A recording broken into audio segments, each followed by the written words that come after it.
Welcome to another social distancing edition of The Bottom Line.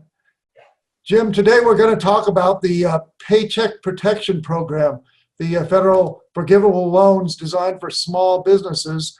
I talked last week to some small businesses that didn't get the loans in the first round, and they're very upset about some of the people who did get loans.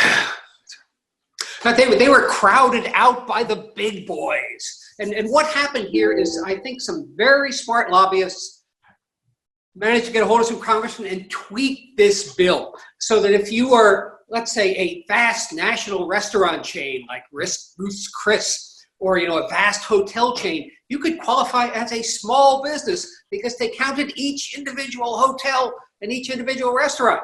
And and I can see why the little diner down the street, mom and pop, is angry about this. Oh yeah, they're very angry and frustrated. In some cases, it was there's a lot of paperwork to put in for those loans, and they had to dot their I's and cross their T's. So they felt they just got as you said, crowded out. There was one Dallas hotel owner, has a couple of companies, got $120 million worth of loans. Yeah, it's inevitable that something like this would happen. Congress wrote this to throw billions of dollars out the window as quickly as it can, in order to shore up these businesses before they collapse, in order to get the employees back on the payroll. And you throw that much money out fast, and unintended consequences are inevitable. Well, that's right, and it's almost an intended consequence because Congress knows there's a trade-off between getting the money out quickly and putting in a lot of controls over who should get it, and making companies prove that they really needed it. You couldn't do that and get the money out quickly when it's needed, which is right now. And in fact, there were hardly any controls on this. Normally when you apply for a $1 million loan, it takes a while. The banks come and check you out. In this case, they were just improving it, basically on your word, on your word as a borrower with very few checks. Yeah, essentially normal SBA loans, the banks take 25% of the risk, and the government takes the rest. The government's taking all the risk.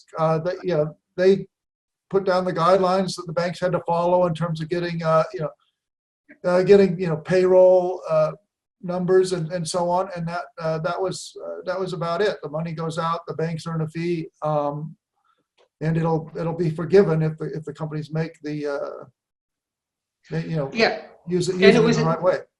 The SBA doesn't have a lot of lenders on its own. It had to do this through the banks, and one other should have been expected consequences, because you're doing it through the banks. The banks take care of their bigger customers first.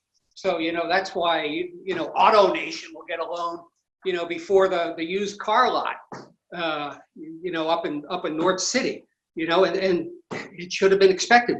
In the revised plan, I think they're trying to do a few things, the second round of this, to kind of prevent this, to guarantee that, some of the loans go through the smaller community banks, and the big boys just don't Bigfoot everybody, all the little guys out. Now, I don't know if it'll work because we're right in the middle of it now. What do you think? Well, I think, the round two is around $310 billion. They set aside $60 billion or so for small banks and credit unions, community lending organizations, and the like. But I think that money is going to go pretty quickly. I think there was enough demand in the pipeline already to soak up all that money. I think you're still going to have some people who could have used a bailout who won't get one, at least not unless Congress takes another trip to the well. And those people are left out are much more likely to be the small guy, the little boutique shop owner, the little diner, than somebody who already has a big relationship with the bank.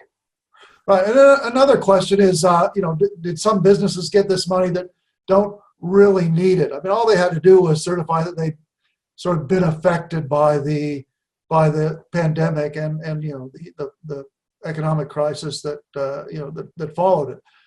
So I've heard about law firms, financial advisors, firms they were affected, but they hadn't been forced to close down completely like like people in the restaurant and retail industries. Yeah, that is true.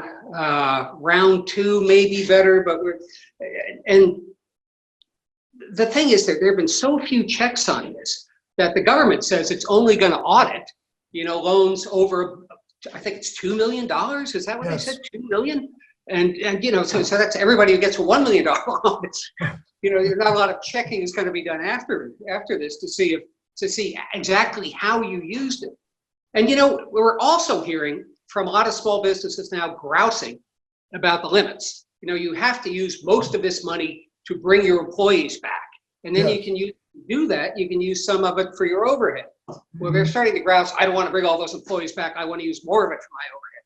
So, well, the problem is if you're a restaurant and say you got money in the first round, you got the money in the middle of April, you've got to bring those employees back within 8 weeks, and they're not sure they're going to be able to fully reopen by say June.